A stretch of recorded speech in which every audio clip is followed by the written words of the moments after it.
Welcome everyone, my name is Jordan Farmer. This is the Uncommon Ground YouTube channel where we are indoctrinating the masses, and today I'm going to be breaking down the poverty cycle and how we can fix the poverty cycle here in the United States as well as across the world. First and foremost, I just want to point out that poverty is the beginning position of all human beings. Not only in terms of history, we all started out poor, but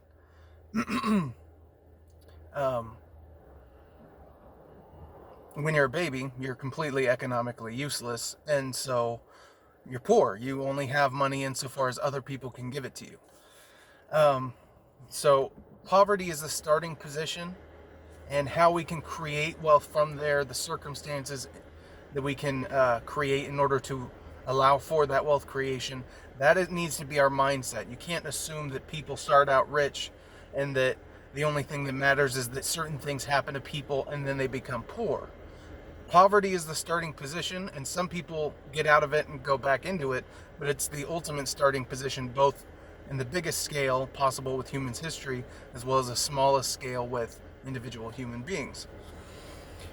Now, poverty in part is a part of, it's not necessarily a problem we'll ever be able to fully solve, but to a certain degree we have a cycle in our country that perpetuates and traps a certain number of people in our country into a cycle of poverty, intergenerationally as well as within a generation. The first and biggest contributor to this, in my opinion, is single parenthood versus a two-parent or more, two-adult or more household. The essential issue with single parenthood, and this is not to say anything bad about anyone attempting to do it successfully, you're dealing with half the resources. You're dealing not only with half of the number of people, so you can't be in two places at once, but half of the number of hours in a week. So instead of 330 something, you have 168, 336 versus 130, 168. So you have less hours to work with. That's less hours to work a job, less hours to be so economically productive, less hours to invest in your children, to read to them, to watch over what's going on in their lives, to intervene, to any of it. You have half the resources that you're working with. Plus, you are only there by yourself. You don't have someone else to lean on. You don't get the breaks. So you're almost less than half. You're almost like a quarter of what you could be as a couple. Now, individuals can be exceptional. Individual single parents can be exceptional, but this is the simple, like, flat reality of it. And if you're preoccupied with offending people and you don't want to be mean, you're going to have a hard time just admitting that this is an issue. The only way this problem gets solved is if women start being pickier with who they risk pregnancy with, and men start, and it's expected in society, and that men start to fulfill their obligation as parents to their children. And I do believe that we should have legally mandated child support taxes so that it's proportionate to how much the particular dad or mom makes that's not taking care of the kid. And then there's some sort of flat payout, and then maybe you can have some sort of workarounds between that so that if it's a rich parent, the kids are still getting more money than if it was a poor parent in that scenario. But you want to try to figure out how to fill in that gap, because if you have a poor parent that's not contributing, they're not going to contribute a lot in child support. My only point is it needs to be mandated. So, single parenthood, one big issue. Another big issue is bad education. Right now we have a system in our education system where parents are stuck geographically. There's limitations. You can only take your kids to the school where you live. So if you're poor and you can only afford to live in cheaper housing in poorer or worse neighborhoods, then you're automatically directed that direction. And then the way it's set up, we actually fund poor schools less per kid than rich schools per kid, which is completely backwards. The solution to that, very simply, is a voucher system so that parents or guardians can take their kids wherever they need to go to get the education they need. The specialized schools will emerge, and you have just as much innovation and creativity like we have in the tech sector, but in the education sector, instead of the programmed, just training you for your soul-sucking job in the future school system we have now. But anyways, if poor people are underserved specifically in education, that is an inherent disadvantage, and that hurts you across the board. On top of that, in these particular poor neighborhoods, you tend to have a lot of violent crime that tends to emerge, and you also tend to have another issue, or another part in this cycle of poverty, is low economic opportunity, which is kind of happens as a emergent quality with three underlying forces. You have bad economic policy straight up, so you just don't have the economic activity you would have otherwise with better economic policy. I broke that down in other videos. You have excess immigration, so if you have 100,000 jobs and 100,000 workers, and then you get another 1,000 workers, but you don't have another 1,000 jobs, you now have 1,000 unemployed people.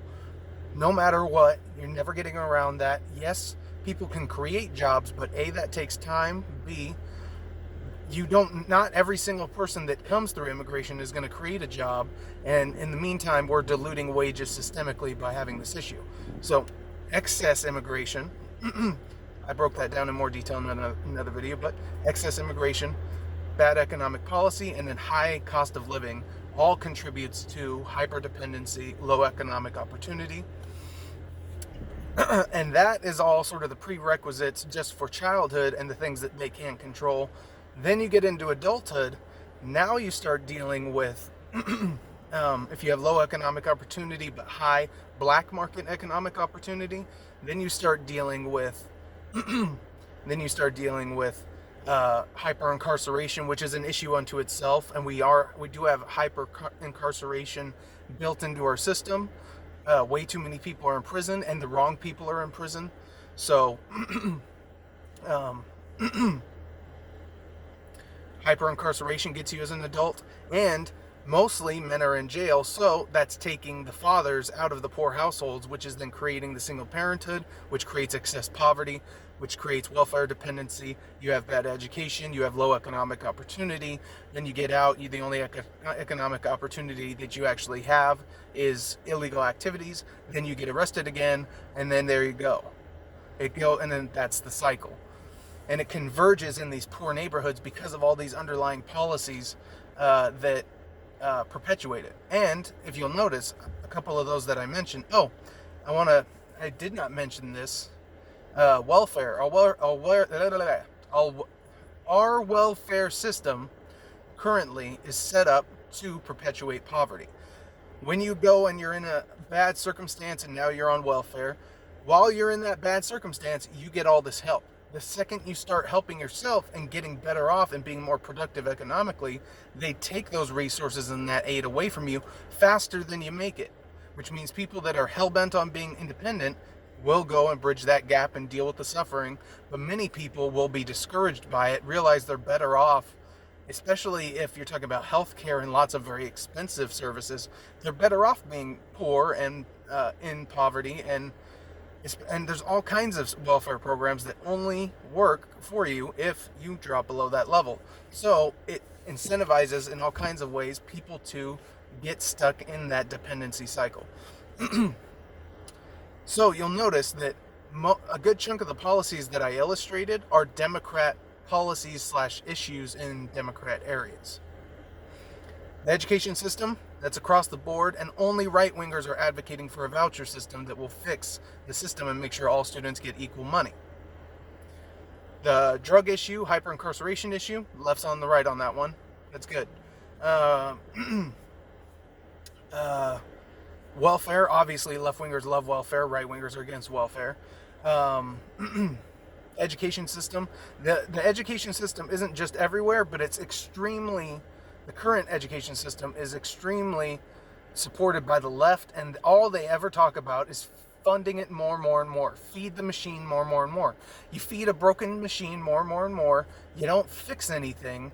You end up with the same results, or worse results, because in this case, more money goes to the rich and less money proportionately goes to the poor. So you have to fix the underlying structure in order to fix this.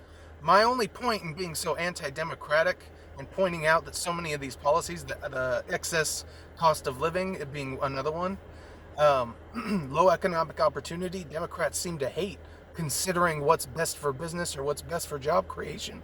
Unless it's green jobs or it's the particular types of jobs that they consider special.